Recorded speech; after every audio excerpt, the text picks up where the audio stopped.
शीतल नई नई शादी करके अपने ससुराल आई थी। वह पढ़ी लिखी, समझदार और सुलझे हुए विचारों वाली लड़की थी। ससुराल में सब ठीक ठाक चल रहा था, लेकिन उसकी ननद प्रिया, जो अभी कुंवारी थी, को यह बात बिल्कुल रास नहीं आ रही थी कि शीतल घर की इतनी तारीफें बटोर रही है। एक दिन प्रिया ने जानबूझकर अपनी माँ यानी सासू माँ से कहा, माँ, आपने देखा, शीतल ने आपकी पसंद की सब्जी नहीं बनाई। उसने तो अपने मन का किया। सब प्रिया का किया धरा है। उसने सोचा, लड़ाई का कोई फायदा नहीं, मुझे कुछ और सोचना होगा। अगले दिन उसने प्रिया की पसंद की चाट बनाकर उसे खिलाई।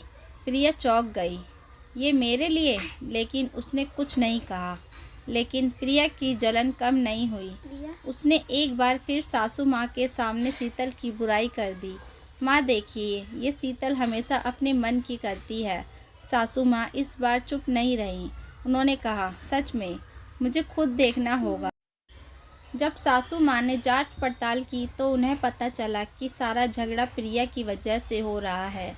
सासू माँ ने प्रिया को डांटते हुए कहा, प्रिया, ये सब क्या है? क्यों तुम शीतल के खिलाफ इतनी चालें चल रही हो?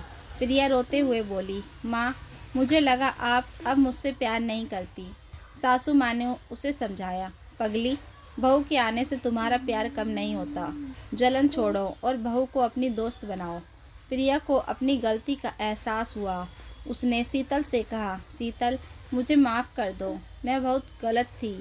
शीतल मुस्कुराई। प्यार और समझदारी से हर रिश्ता अच्छा हो सकता है। प्रिया, अब सास, बहू और ननद का रिश्ता प्यार और समझदारी पर टिका था।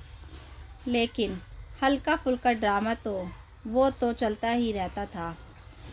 सीख, रिश्तों में जलन और गलतफहमियों से बचने के लिए प्यार, समझदारी और बातचीत ज़रूरी है।